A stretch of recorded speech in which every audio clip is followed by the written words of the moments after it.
محمد وعلی آلہ وصحبہ اجمعین، اما بعد۔ بزرگان محترم، بھائی اور دوستو، اللہ تعالیٰ نے انسانوں پر بڑے احسانات فرمائے۔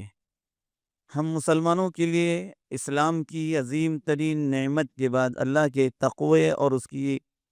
خشیت کے بعد سب سے بڑی نعمت اگر کوئی ہو سکتی ہے تو وہ عافیت اور صحت کی نعمت ہے۔ یہ نعمت اس کے سلسلے میں بڑی بے احتیاطی برتی جاتی ہے۔ اس کے تعلق سے آدمی یہ نہیں سمجھتا کہ یہ کس قدر عظیم ترین نعمت ہے۔ اللہ کے نبی صلی اللہ علیہ وسلم کے دعاؤں میں جو دعائیں نقل کی گئی ہے، حضرت عبداللہ ابن عمر رضی اللہ عنہما ہوں یا دوسرے صحابہ ہوں، نقل کرتے ہیں کہ اللہ کے نبی صلی اللہ علیہ وسلم صبح شام اللہ تعالیٰ سے یہ دعا کرتے تھے، اللہم انی اسألک العافیت فی الدنیا والآخرہ، اللہ میں تجھ سے دنیا و آخرت کی عافیت طلب کرتا ہوں۔ کئی صحابہ اللہ کے نبی کے پاس آ کر سوال کرتے تھے، اے اللہ کے نبی ہمیں کوئی دعا سکھائیے۔ آپ ان سے کہتے کہ اللہ سے عافیت طلب کر۔ ایک دفعہ آپ کے چچا حضرت عباس رضی اللہ عنہ تشریف لائے اور کہنے لگے، اللہ کے نبی صلی اللہ علیہ وسلم کوئی دعا تجویز فرمائیے۔ آپ نے فرمایا کہ اللہ سے عافیت طلب کرو، صلی اللہ العافیہ۔ کچھ دن گزرے، پھر دوبارہ واپس آئے حضرت عباس رضی اللہ عنہ اور کہنے لگے، اے اللہ کے نبی صلی اللہ علیہ وسلم کوئی دعا تجویز کیجئے میرے لیے، میں کوئی دعا اللہ سے جو ہے مستقل مانگتا رہوں۔ آپ نے پھر وہی دعا سکھائی، صلی اللہ العافیہ۔ فرمایا، اے میرے چچا جان، ایسا کیجیے کہ اللہ سے یہ دعا طلب کیجیے، صلی اللہ العافیہ، اللہ سے عافیت طلب کیجیے۔ تو یہ عافیت ہے کیا چیز جس کے تعلق سے اللہ کے نبی صلی اللہ علیہ وسلم خود بھی اس کا اہتمام کرتے تھے، اپنے صحابہ کو سوال کرنے پر، دعا طلب کرنے پر یہی دعا مانگنے کا حکم دیا کرتے تھے۔ عافیت ایک ایسا مفہوم اپنے اندر رکھتا ہے کہ انسان دینی اعتبار سے اگر چاہے تو اللہ کی اطاعت بندگی کے اندر کوئی سستی و کاہلی اس کو نہ ہونے پائے، وہ گناہوں سے بچتا رہے، عبادت کے اندر کسی طرح کا فتور نہ آئے۔ یہ دینی اعتبار سے عافیت کا مفہوم ہوا۔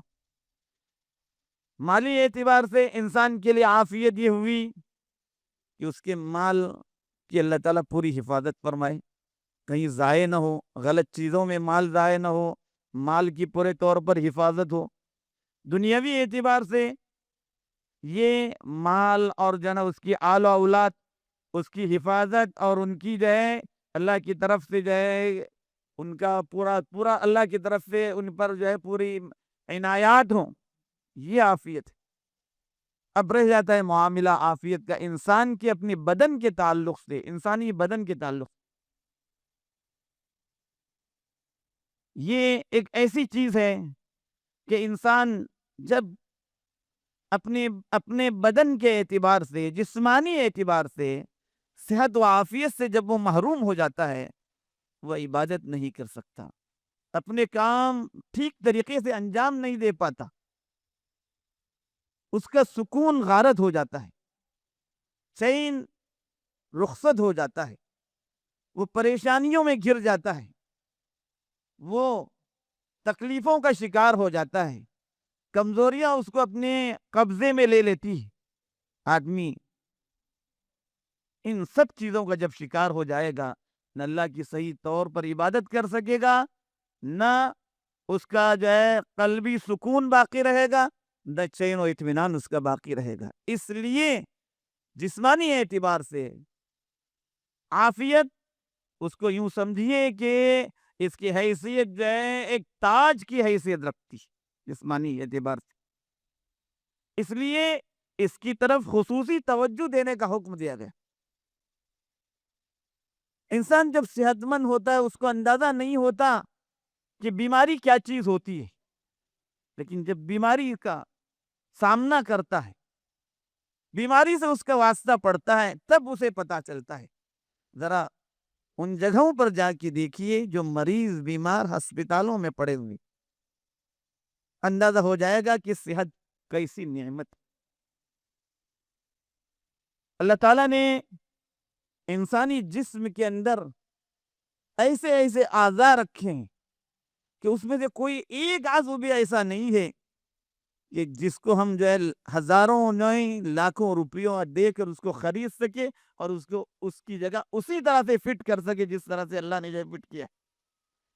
ہر عضو اتنا زیادہ قیمتی اللہ تعالیٰ نے ہمارے جسم میں رکھا ہے۔ اللہ تعالیٰ نے دو آنکھیں دی، دو کان دیے، کان کے اندر قوت سماعت عطا فرمائی اور آنکھوں کے اندر روشنی عطا کی، انسان قریب دور ہر چیز کو دیکھتا ہے۔ ہونٹ عطا کیے، زبان دی، زبان پر کوئی چیز رکھتے ہی پتہ چلتا ہے یہ میٹھی ہے، یہ گرم ہے، یہ نمکین ہے، یہ کڑوی ہے، کہاں سے اگر اس کا ٹیسٹ ختم ہو جائے زبان سے، اللہ تعالیٰ وہ ٹیسٹ ختم کر دے، چکھنے کا ٹیسٹ ختم کر دے، انسان کو پتہ بھی نہیں چلے گا کہ گرم آیا کہ سرد آیا، ٹھنڈا آیا، میٹھا آیا، کیا آیا۔ تو اللہ نے ایسی عظیم ترین نعمتیں ہمارے اندر رکھی ہیں، ایک ایک عضو اتنا قیمتی ہے بزرگوں آئے بھائیوں، ہم اس کا اندازہ نہیں لگا سکتے۔ سانس لے رہے ہیں، ایک سانس لینا ایک سانس چھوڑنا، دن میں کتنی سانس لیتے ہیں، سانس چھوڑتے ہیں۔ سانس لینے کا نظام اگر آگے پیچھے ہو جاتا ہے، اس کو اضافی سانس دینے کے لیے الگ سے جو ہے انتظام کیا جاتا ہے، آکسیجن دیا جاتا ہے اس کا، اور اس آکسیجن کے ذریعے پھر وہ سانس لینے لگتا ہے۔ ایسے بھی لوگ ہم لوگوں کے اندر موجود ہیں جو مالداروں میں اعلیٰ درجے کے مالدار، لیکن رات میں وہ اس وقت تک نہیں سو سکتے جب تک اپنے لیے آکسیجن نہیں لگاتے۔ یہ اللہ کی نعمت، کتنی نعمتیں اللہ نے ہم کو دی ہیں۔ ان نعمتوں کی قدردانی کا صحیح طریقہ یہ ہے کہ اللہ کا سب سے پہلے اس پر شکر ادا کیا جائے، اور ان نعمتوں پر اللہ کا شکر ادا کرنے کے ساتھ ساتھ ان نعمتوں کا صحیح استعمال۔ اللہ نے جو صحت دی ہے اس کو بگاڑا نہ جائے، انسان کو اپنی صحت کو برقرار رکھنے کے لیے جن چیزوں کی ضرورت ہوتی ہے ان چیزوں کو بھی اختیار کیا جائے۔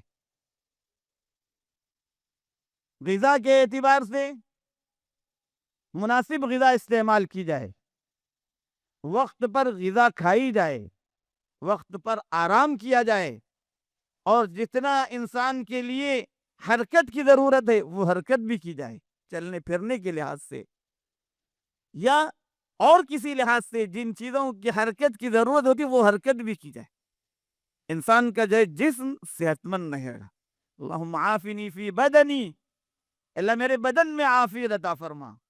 عافنی فی سمعی، میرے کانوں میں عافیت دے، وعافنی فی بصری، میرے آنکھوں کے اندر عافیت دے۔ صبح شام اللہ کے نبی صلی اللہ علیہ وآلہ وسلم 3 دفعہ یہ دعا پڑھا کرتے تھے، عافیت الگ سے مانگتے تھے، اور ان 3 چیزوں کی عافیت، بدن اور آنکھ اور جو ہے کان کے تعلق سے عافیت۔ انسان کے اندر جب چھوٹی سی بیماری آ جاتی ہے اس کے لیے عقل مندی کا تقاضا یہ ہے فوراً اس کا جو ہے مداوع کیا جائے، اس کا علاج کیا جائے تاکہ وہ بیماری بڑھنے نہ پائے۔ ہم مسلمان ہیں، ایمان والے ہیں، قرآن نے ہمیں سکھایا ہے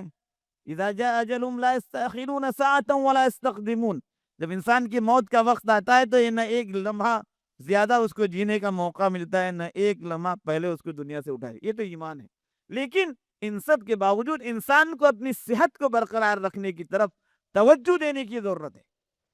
بے تحاشا کھانا جانوروں کی طرح سے یہ انسان کا کام نہیں ہوتا۔ آدمی اتنا زیادہ بھرے، حدیث کے اندر منع کیا گیا کہ وہ شخص جو ہے جو اپنے پیٹ کو اتنا بھرتا ہے اور اتنا زیادہ سیراب ہوتا ہے، جو دنیا کے اندر سب سے زیادہ سیراب ہونے والے ہوں گے، آخرت میں سب سے زیادہ بھوکے رہیں گے۔ اللہ تعالیٰ نے اور شریعت نے ہمارے لیے ہر چیز کی جو حد متعین کی، کھانے پینے کے لحاظ سے جب ہم اس پر کنٹرول کریں گے اپنا، صحت آدمی کی برقرار رہے گی۔ غیر ضروری ڈشز کا اہتمام کیا جائے ہمیشہ، یہ کوئی عقل مندی بھی نہیں ہے اور کوئی اچھی چیز بھی نہیں ہے، نہیں ہے اسلامی جو ہے تعلیم ہے۔ اللہ نے دیا ہے آدمی اچھا کھائے، منع نہیں ہے، لیکن ہر چیز کی ایک حد ہوتی ہے، ہر چیز کا ایک طریقہ ہوتا ہے، اور ہر چیز میں آدمی کو جو ہے ترتیب کے ساتھ آگے بڑھنا پڑتا ہے، ورنہ پھر انسان کی صحت جب بگڑ جاتی ہے، کوئی عارضہ اس کو لگ جاتا ہے، بیماری اندر سے جو ہے کھوکھلا کر رہی ہوتی ہے آدمی کے جسم کو، موت اپنی جگہ پہ آئے گی، لیکن بیمار پڑے کیوں رہے آدمی؟ اس لیے صحت کی طرف توجہ دینا، صحت کا خیال رکھنا یہ نہایت ضروری۔ اچانک کی اموات کیوں ہو رہی ہیں؟ نوجوان لوگ کیوں انتقال کر رہے ہیں؟ بیماری اندر جو ہے ہوتی ہے، پتہ نہیں چلتا، اس لیے اس کی تشخیص کی جائے،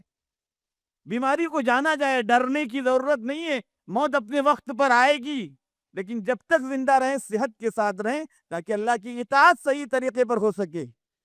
اس کی بندگی صحیح طریقے پر کر سکیں، سکون کے ساتھ زندگی جو ہے جیتے رہیں جب تک اللہ نے زندگی دی۔ بزرگوں اور بھائیوں، اسی کو اللہ کے نبی صلی اللہ علیہ وسلم نے سمجھایا تھا، اور اسی چیز کی طرف اللہ کے نبی صلی اللہ علیہ وسلم نے حضرات صحابہ کی رہنمائی فرمائی تھی کہ اللہ سے عافیت مانگو، عافیت مانگو، بار بار عافیت مانگنے کے کہنے، آئے کچھ دن کے بعد آ رہے پھر کہہ رہے پھر عافیت مانگو، اس لیے عافیت کے مفہوم کو سمجھ کر کے ہم اللہ سے عافیت مانگتے بھی رہے، اور اپنی صحت و عافیت کا ہم خیال بھی رکھتے رہے، اپنی بیماریوں کے تعلق سے بے خبر ہو کر نہ رہے، کہ بیماری اندر سے جو ہے آدمی کو کہیں کھا نہ جائے۔ اس لیے صحت کی طرف توجہ دینا اور صحت کا خیال رکھنا اور صحت کے ساتھ زندہ رہنے کی کوشش کرنا، یہ ایک فریضہ ہے، اس فریضے کا جو ہے پاس و لحاظ رکھنا ہر ایک کے لیے ضروری ہے۔ اللہ تعالی ہم سبوں کو جب تک زندہ رکھے صحت و عافیت کے ساتھ رکھے، ایمان کی سلامتی کے ساتھ زندہ رکھے، اپنے وقت پر ہم سبوں کو ایمان پر خاتمہ نصیب فرمائے، آمین و آخر دعوانا الحمد۔